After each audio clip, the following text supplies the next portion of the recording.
Welcome. This is the review of Medusa and Gorgon from Marvel Legends. They are part of the Inhumans 2-pack lineup. Uh, they've done Black Bolt and Triton, which I just covered here on the channel recently. Shameless plug. I also covered a while back Crystal and Lockjaw. And then from an earlier Build-A-Figure wave, they had Karnak. So now we have Medusa and the Gorgon. So we'll start with Medusa, ladies first.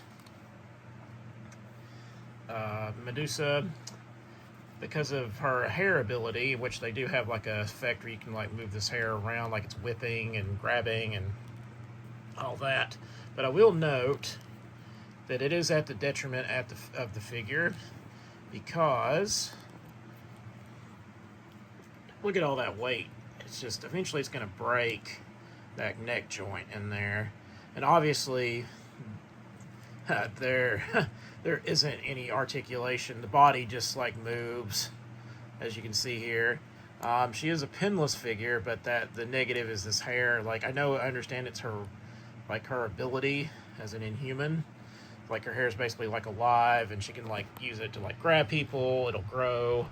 And of course, they found a crappy reason on the Marvel Inhumans show. That was a limited series on TV that was just terrible. They found a way to limit her ability to use her hair. It was just really, really stupid. Totally don't recommend watching that show. She's got her growly face on, which is just a faceplate that comes off. So that's something to note. She does come with the alternate non-growly face, and she has fist already on the figure. She comes with the stoic face, where she's just staring with her lips closed. The eyes on it look really nice, but again, it's just a faceplate that you just plug in, and it just pops off really easily. So if you're positioning her with the hair, that faceplate could easily pop off. So there's a lot of negatives about the figure already. And I knew it was going to be. I saw it, I was like, ugh. She does have a chest swivel. She bends at the waist, but there's no waist swivel, obviously, because you can't see a line there, so that was a giveaway. Articulation with the arms and legs are fine. There's no issues as far as that goes. It's just this head with the hair, just look how awful that is.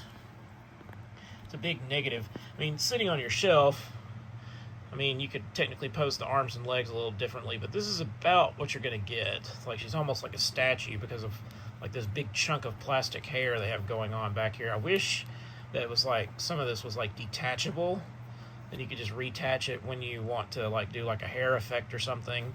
That's what I would have done if I was in charge of this figure, but I don't know what they were thinking. But those are all of her accessories, and that's kind of the things. Otherwise, just for her to stand there like a statue, the figure looks great as far as that goes. I'm still not a fan of the new ab crunch either. So, and you put her next to Gorgon, and he is very large. So this is a larger size figure, so we'll move on to him. Put her to the side. So he's more like a Hulk level size figure, He's about the same size as the recent Executor figure, Build-A-Figure that I reviewed on the channel. Shameless plug. So go check that out if you haven't already. He is, since he's a bigger figure, they're usually a hybrid, where he has pins in the arms, but no pins in the legs. So that is to be noted. He does have a waist swivel, and he does bend at the waist. This thing does not prevent the arms from going up. You can go up all the way, and it will allow it, because it's kind of this, not hard plastic, but it's semi, as far as that. And it will go up further up to his ears, so you can move the arms up and down, so you can get the articulation that you want. You just kind of have to work it a little bit. They did give him articulated hoofs, so those hoofs do move. They've got like a ball in there, so you can move those hoofs any way you need to. I think because they are hoofed, I don't know how well he's going to stand up on your shelf, so there's something to be aware of. He has no issues with articulation with the head whatsoever. Since he's a big guy, usually with big guys they don't usually give a whole lot of accessories, but he does have his mace Morningstar weapon for the hands that he comes with.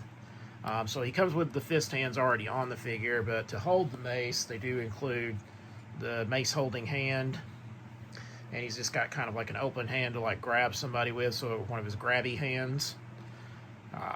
And they do a good effect. You can see like the veins and stuff in the hand and whatnot, so they did good with the molding. It's not just like a flat hand like a glove or something. I don't know if let's make sure I mentioned it too with her. You know, she's got the fist as well, but she also has like the open hands as far as her accessories, so I didn't include those. So she did include the open hands as well. Just forgot to throw that in there.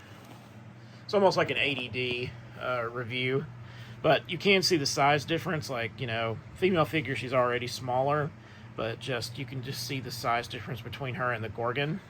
So I'm going to slide her up this way for the outro here. So let me know, are you picking these guys up, or are they a pass? Not a big fan of the Inhumans. The limited series television show kind of left a bad taste in everybody's mouth. So, plus, even before the television show, these guys were known as like the discount X-Men, basically. But let me know in the comments, did you picking these guys up? Are you waiting for them to go on sale on Hasbro Pulse to try to grab them for cheaper? Because, you know, rising price of everything and all. You know, just let me know in the comments. Are they worth picking up? Are they not? Do you already have them? I'd love to hear your thoughts.